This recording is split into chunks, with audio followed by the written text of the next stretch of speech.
नमस्कार, मैं हूं आशीष वर्मा। मॉर्निंग कॉल में आपका स्वागत है। शुरुआत से इस वक्त की हेडलाइंस के साथ।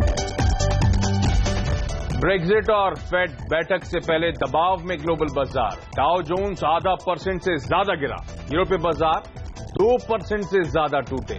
एसजीएक्स निफ्टी भी करीब 1% नीचे खुला। इकोनॉमी के फ्रंट पर भी खबरें अच्छी नहीं। अप्रैल में आईआईपी ग्रोथ 0.1% से घटकर -0.8%।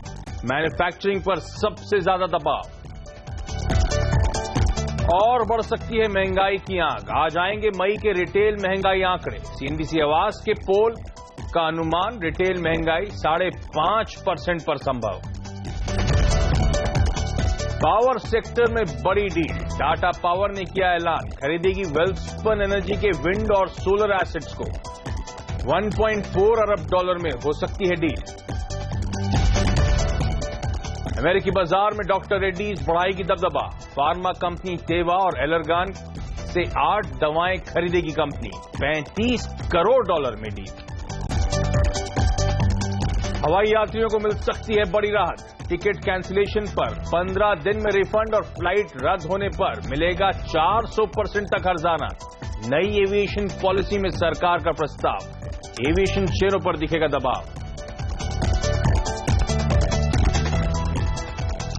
और हफ्ते का पहला कारोबारी सत्र और दबाव में आपको ग्लोबल मार्केट्स नजर आएंगे। एसजीएक्स निफ्टी यानी कि हमारा जो निफ्टी सिंगापुर में लिस्टेड है, जो सबसे पहले इंडिकेशंस देता है, वो दिखा रहा है कि 3/4 से 1% के दबाव के साथ भारतीय बाजारों में कामकाज की शुरुआत होगी। 70 अंक की कमजोरी है वहां पर। अक्रॉस एशिया आपको दबाव देखने को मिलेगा और इनफैक्ट दबाव गहराता हुआ वहां पे 1.5 से 3% तक का दबाव है एशियन मार्केट्स में। क्यों? एक तो ओवर द वीकेंड यानी कि फ्राइडे को अमेरिका में, यूरोप में कमजोर कामकाज हुआ है और इस हफ्ते बहुत बड़े इवेंट्स लाइंड अप हैं। बुधवार को हमें एफओएमसी की यानी कि अमेरिकी फेडरल रिजर्व की जो ब्याज दरों की कमेटी है, उसका आउटकम मिलने वाला है, तो उससे पहले नर्वसनेस है। ब्रेक एग्जिट को लेकर यानी कि ब्रिटेन के एग्जिट को लेकर रेफरेंडम अगले हफ्ते की शुरुआत में होने वाला है, उससे पहले नर्वसनेस आती हुई। इस हफ्ते एमएससीआई की रीबैलेंसिंग होनी है। डर है कि चाइना का वेटेज बढ़ा तो इंडिया का वेटेज कम होता हुआ नजर आएगा, तो उससे एसजीएक्स निफ्टी पे और प्रेशर आता हुआ आपको नजर आएगा।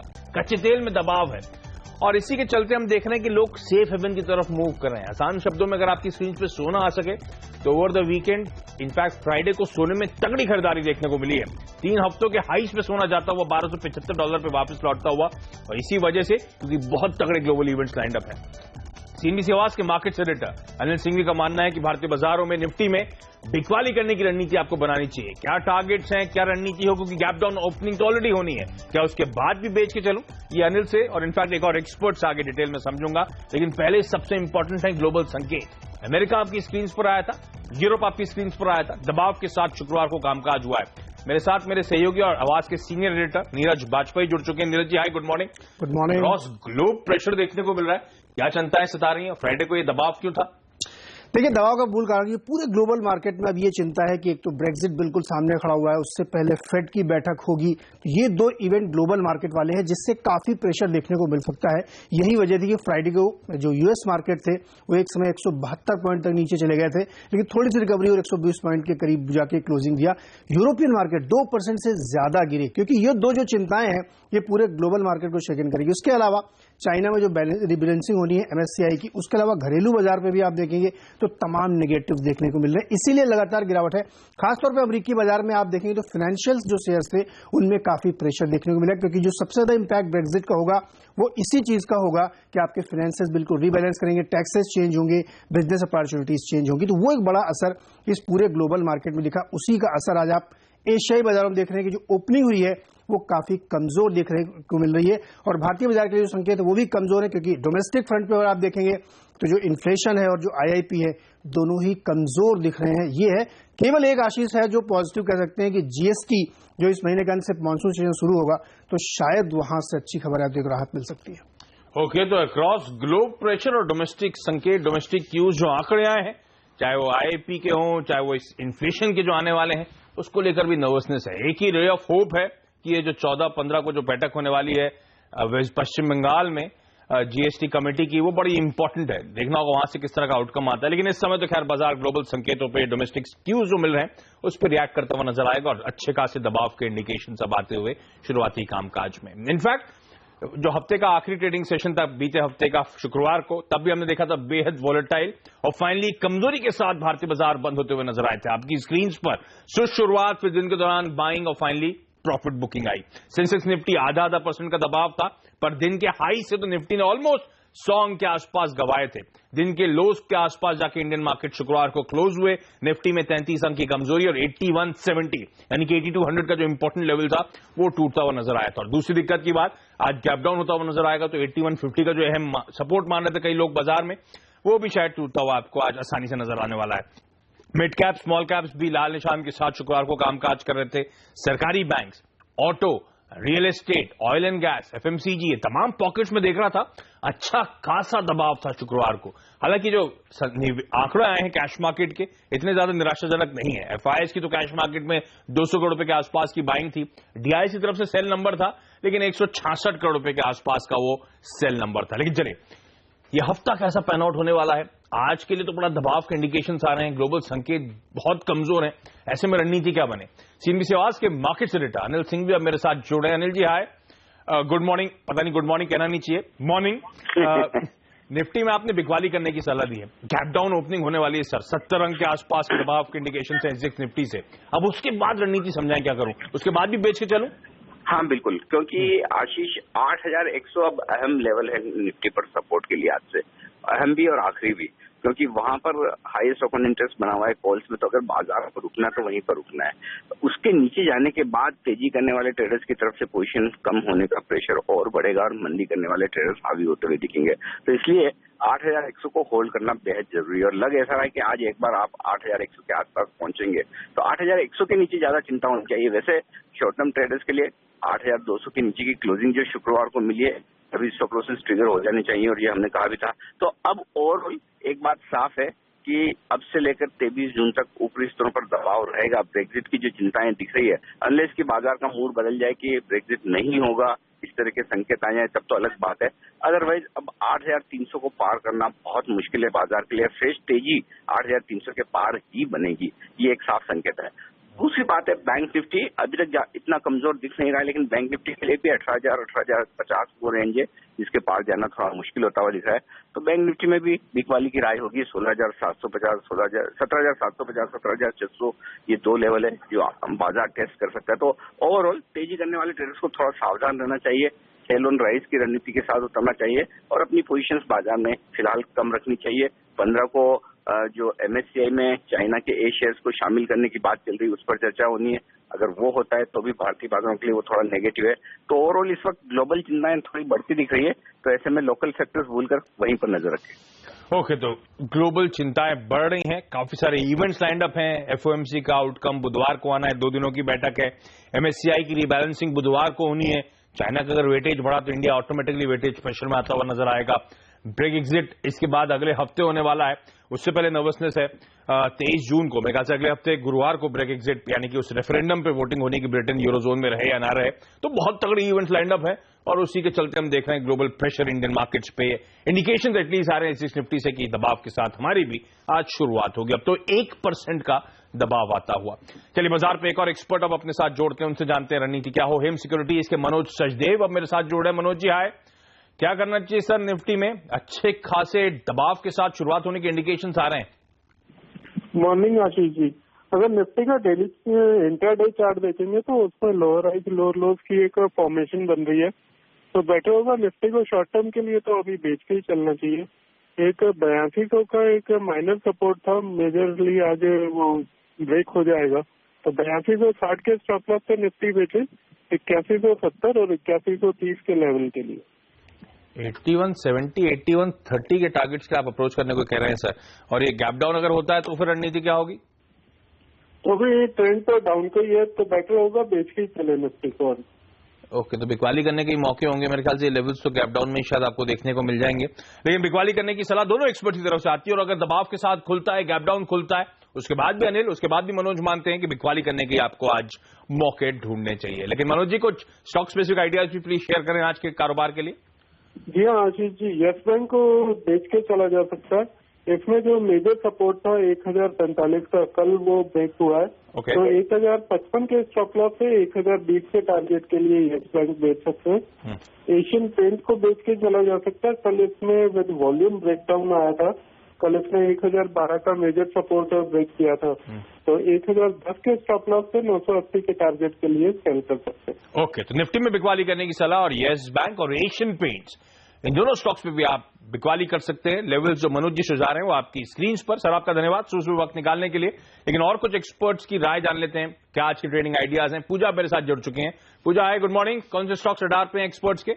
जी, ज्यादातर कॉल्स में आज बिकवाली की ही राय आ रही है। नीरव वखारिया ने banking counter bank of Baroda में बिकवाली करने की राय दी है और 2 दिनों में 136 के लेवल्स इस स्टॉक में देखने की उम्मीद है। जेके दोषी ने LIC हाउसिंग फाइनेंस में बिकवाली की राय दी है। 2 से 3 दिनों में 455 के लेवल्स देखने की उम्मीद है। 481 का स्टॉप लॉस आकर चलने की राय होगी। और आखिरी कॉल में खरीदारी की राय आ रही है AK प्रभाकर की तरफ से। इन्होंने साइंट में खरीदारी करने की राय दी है। 530 का लक्ष्य देखने की उम्मीद है और 492 का स्टॉप लॉस लगाकर चलने की राय। तो अक्रॉस द बोर्ड बिकवाली करने की रणनीतियां आती हुई।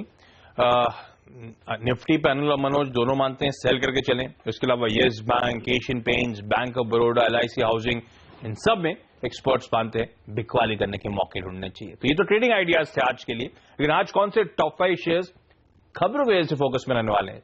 नीरज मेरे साथ बने हुए हैं। नीरज, कौन से टॉप 5 शेयर्स रहेंगे? खबरों की वजह से कहां एक्शन देखने को मिलेगा? यहाँ पे भी बहुत हलचल रहेगी आशीष। सबसे पहले तो फोर्टिस हेल्थकेयर जो टॉप 5 में है, सबसे पहले उसको बताएंगे, क्योंकि वहां पे एक बुरी खबर है इनके लिए। जो डायरेक्टर जनरल हेल्थ केयर, उन्होंने कहा कि करीब 500 करोड़ रुपए आप पहले जमा करिए, क्योंकि एक यूनिट है जिसने गलत तरीके से प्रॉफिट बनाया है। तो ये एक बड़ा झटका है। हालांकि कंपनी कह रही है वो चैलेंज करेगी, लेकिन ये काफी इंपैक्ट देखने को मिल सकता है, क्योंकि सिग्निफिकेंट अमाउंट इनको जमा करने के लिए कहा गया है। दूसरा, येस बैंक और इंडिया इन्फोलाइन दोनों ही शेयरों में FIIs की जो होल्डिंग है वो बढ़ाने की बात कही गई है। आप येस बैंक में देखेंगे तो 74% तक बढ़ाने की मंजूरी मिल सकती है, RBI की तरफ से कहा गया है। और वहीं अगर आप IIFL में देखेंगे तो वहां 80% तक। तो दोनों स्टॉक आज आपके रडार पर रहने चाहिए, क्योंकि यहाँ पे अच्छी खासी हरकत देखने को मिल सकती है। इसके अलावा आप A to Z इंफ्रा एक शेयर है, जहां पे नजर रखिए, छोटी सी कंपनी है लेकिन इसको एक बड़ा 90 करोड़ का करीब एक ऑर्डर मिला है सरकार की तरफ से। ये जो है काफी सिग्निफिकेंट है स्टॉक के लिए, तो आज इसमें एक अच्छी तेजी देखने को मिल सकती है। एविएशन शेयरों पर नजर रखिए। जेट एयरवेज के लिए आज बुरा दिन है, क्योंकि यही एक फ्यूचर में लिस्टेड जहां पे आपको शॉर्ट करने का मौका मिले, क्योंकि सैटरडे को एविएशन मिनिस्ट्री की तरफ से कहा गया है कि जो कैंसिलेशन होता है वो बेसिक से ज्यादा नहीं होगा। अगर फ्लाइट कैंसिल होती है तो बहुत बड़ा इनको देना पड़ेगा जुर्माना। तो वो तमाम सारे जो प्रोविजंस किए गए हैं वो एविएशन इंडस्ट्री के लिए अच्छे नहीं है, इसलिए जेट के लिए आज ये नेगेटिव खबर है। दूसरा स्टॉक्स भी आप देखेंगे तो वहां पे भी काफी कमजोरी आपको देखने को मिल सकती है। डॉक्टर रेड्डीज अमेरिका में अपना दबदबा बनाना चाहते हैं, इसलिए वहां पे इन्होंने तेवा के और एलर्गान के कुछ प्रोडक्ट्स खरीदे हैं जो उस मार्केट में ये बनाएंगे, अपने पोर्टफोलियो को स्ट्रांग कर रहे हैं। तो वो एक अच्छी खबर है डॉक्टर रेड्डीज के लिहाज से। अबन ऑफशोर पे भी आप नजर रखिए। एक और स्टॉक है जहां पे आपको ये अच्छी खबरें मिल रही हैं कि ईरान के साथ जब से ये सैंक्शंस हटे हैं तो पेमेंट मिलने शुरू हुए हैं। इनका काफी पेमेंट वहां पे फंसा हुआ था जो इनको मिलना शुरू होगा। बैंकिंग चैनल अगर आप देखेंगे तो यूरोपियन के बैंक के थ्रू आ रहा है, क्योंकि डॉलर में अभी भी पेमेंट नहीं हो रहे हैं, तो यूरो के थ्रू होगा, तो वो भी एक पॉजिटिव। अबन ऑफशोर पे भी नजर रखनी चाहिए। ओके, तो ये तमाम वो स्टॉक्स हैं जो खबरों की वजह से आज एक्शन में रहेंगे, फोकस में रहेंगे। इन पे आप नजरें बनाए रखें। लेकिन यहाँ पे एक छोटा सा ब्रेक के बाद कमोडिटीज पे फोकस करेंगे। कच्चा तेल अच्छा खासा प्रेशर झेल रहा था शुक्रवार को, और सोने में इक्वली स्ट्रांग एक बाउंस खरीदारी देखने को मिल रही है। लगातार $1275 के आसपास अब सोना कामकाज कर रहा है। तो ऐसे में रणनीति क्या हो आज के लिए, इस पर बातचीत।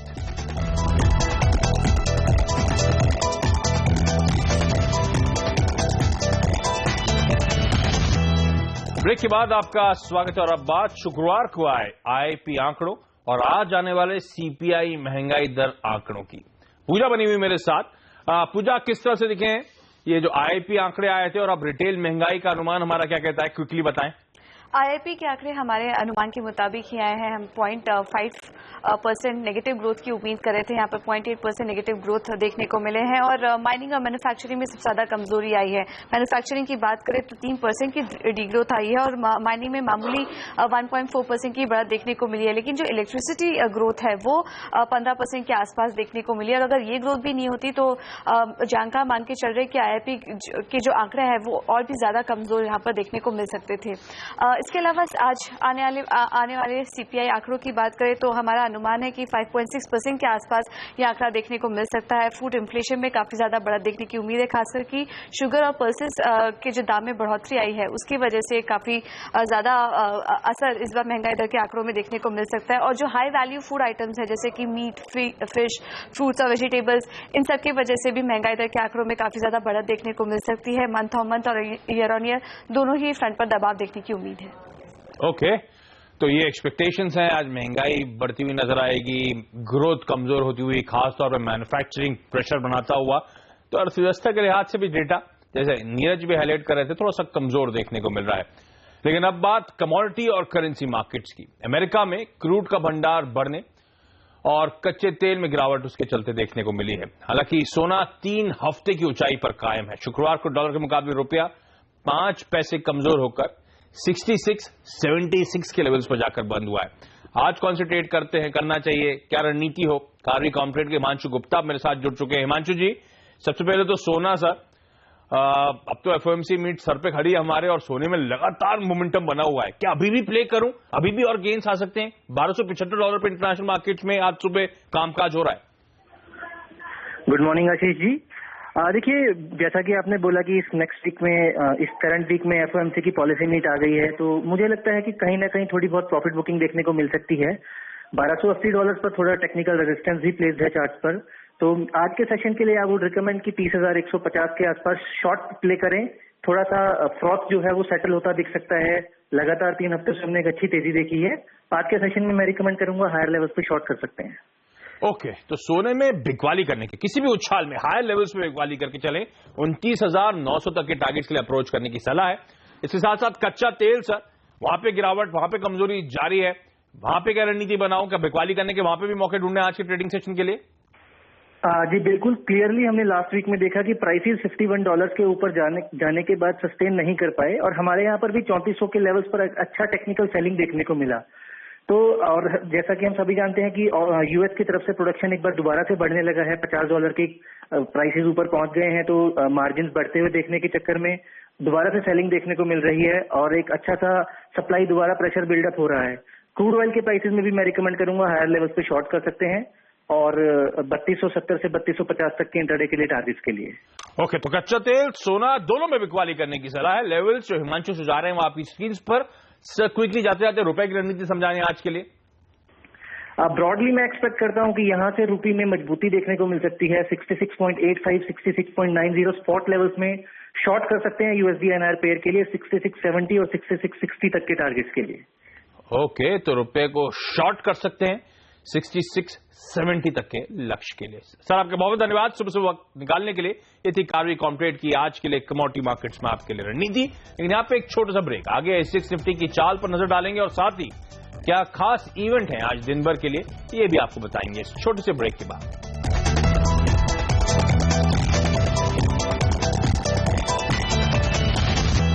ब्रेक के बाद आपका स्वागत है और सबसे पहले आप देख लेते हैं आज का इवेंट्स कैलेंडर, यानी कि आपकी और हमारी नजरें कहाँ रहनी चाहिए। शाम 5:30 बजे रिटेल महंगाई दर के आंकड़े आने वाले हैं। आवाज पे एक इंटरेस्टिंग पैनल होगा जो इस आंकड़ों का विश्लेषण करके देगा आपको। सॉवरेन गोल्ड बॉन्ड में कारोबार आज से शुरू होना है। इसके अलावा इलाहाबाद में पीएम मोदी की रैली है। विजय माल्या डिफॉल्ट केस में पीएमएलए कोर्ट फैसला आज सुनाएगा। और उड़ता पंजाब, ये मूवी आने से पहले ही बहुत हलचल में है, खलबली मचा चुकी है। इस मामले में बॉम्बे हाई कोर्ट आज फैसला सुना सकता है। लेकिन अब क्विकली देख लीजिए एसजेएक्स निफ्टी 1% के दबाव के साथ खुलने के इंडिकेशंस। दरअसल एशिया में बहुत कमजोर शुरुआत हुई है। हमारे मार्केट से तो कहीं ज्यादा दबाव बाकी एशियन मार्केट्स में आपको नजर आएगा। 1.5 से 3% तक की कमजोरी के साथ एशियन मार्केट्स कामकाज करते हुए। क्यों? क्योंकि ग्लोबल संकेत कमजोर थे, कच्चे तेल की पिटाई हुई और सबसे इंपॉर्टेंट इस हफ्ते और अगले हफ्ते जो बहुत इंपॉर्टेंट इवेंट्स लाइंड अप हैं, एफओएमसी मीट, एमएससीआई का इंडेक्स रिव्यू, उसके बाद ब्रेक्जिट पर रेफरेंडम या फिर वो वोटिंग होने वाली है। इन सबसे पहले हम देख रहे हैं इक्विटीज में प्रेशर आता हुआ, रिस्क ऑफ ट्रेड्स देखने को मिल रहे हैं, यानी कि रिस्की एसेट से पैसा निकलकर सेफ हेवन में जा रहा है। सोने में हम इसलिए उछाल आता हुआ देख रहे हैं। दोनों एक्सपर्ट अनिल और मनोज से हमने बात करी, दोनों का मानना है गैप डाउन ओपनिंग के बावजूद निफ्टी में बिकवाली करने के मौके ढूंढे। लेवल्स जो अनिल सुझा रहे हैं वो आपकी स्क्रीन पर। नहीं चलिए, मॉर्निंग कॉल में आज के लिए इतना ही। एक छोटा सा ब्रेक के बाद आज मैं और नीरज खेलेंगे स्टॉक 2020।